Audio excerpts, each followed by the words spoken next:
Yeah, you're welcome back to an exciting edition of this conversation unscripted. So today I'm going to be talking about just one issue today, which I've been wanting to talk about for a while now, but I've not really had the time to talk about it. So I'm going to be talking about the protests in Nigeria, which started 1st of August, which is last week Thursday. So the planned protest, which before now they said it's going to last for 10 days. So the protest has been going on. I think today is day 5, and to be honest, largely it's been very, very peaceful, except for some states in the north. I think Borno, Kano, and Jigawa that have had some little um, unscrupulous elements. Obviously, when you've got a protest of this magnitude, you're going to have some people that are going to hijack the protest and do some stupid things. We saw videos of people looting, and I think they killed a police officer in one of those states. But outside of that, across the country, it's been relatively peaceful, and the people have been going about with their placards and their requests and their demands known to the government. And on Saturday, we heard reports that the president is going to address the country on Sunday morning. So on Saturday, even that Saturday, the speech was leaked. So we saw documents of the speech on the internet, on Twitter, and exactly the same speech was read by the president when he addressed it on Sunday morning.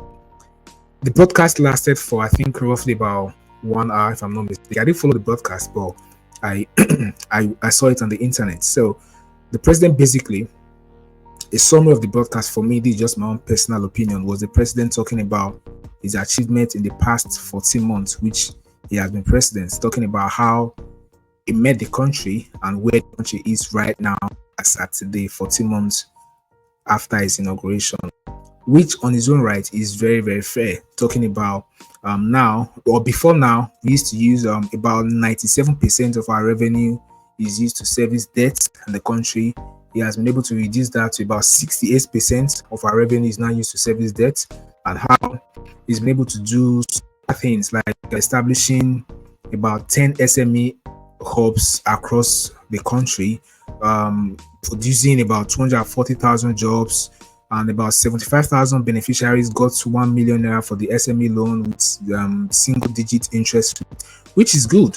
But my board of contention is where the president never had the cause of the protest, which basically was the hardship and the high cost of living by Nigerians. Nigerians came out to protest because the cost of living was so high, hardship in the country was on a different level, which they've never experienced before. They removed subsidy when he was inaugurated as president, and the subsidy was removed completely.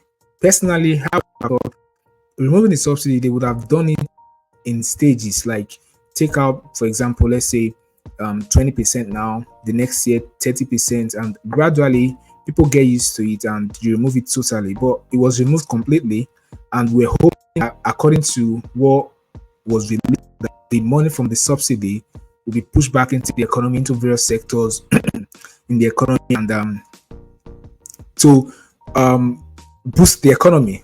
But most Nigerians never saw this. So I was hoping the president would come out to address how the hardship, how the cost of living is going to be tackled, but he never said that. I was just thinking out loud, reading the speech and also listening to some bits of the speech, and where it was addressed by the president, which is really sad. And the protest is meant to last for 10 days. Today is day 5. So I don't know what is going to happen after the last day of the protest, if they're going to keep protesting or if they're going to have a dialogue with the presidency or the government. But as it stands now, one funny thing about the protest is that there is no leadership. There's no four people. These are the people that are organizing the protest. It's just organic, where everybody is just doing their thing. Everybody just going out to raise their placard and stuff like that. So I don't know how it's going to happen on the 10th day. But the good thing is that it's been largely peaceful, which I was quite skeptical about when they announced the protest. I was thinking we're going to see loss of properties. Yes, we've experienced that just in some minute areas in the north, but it's not cut across all over the country. Hopefully, we'll see what happens in the next coming days, in the next hopefully 4 or 5 days.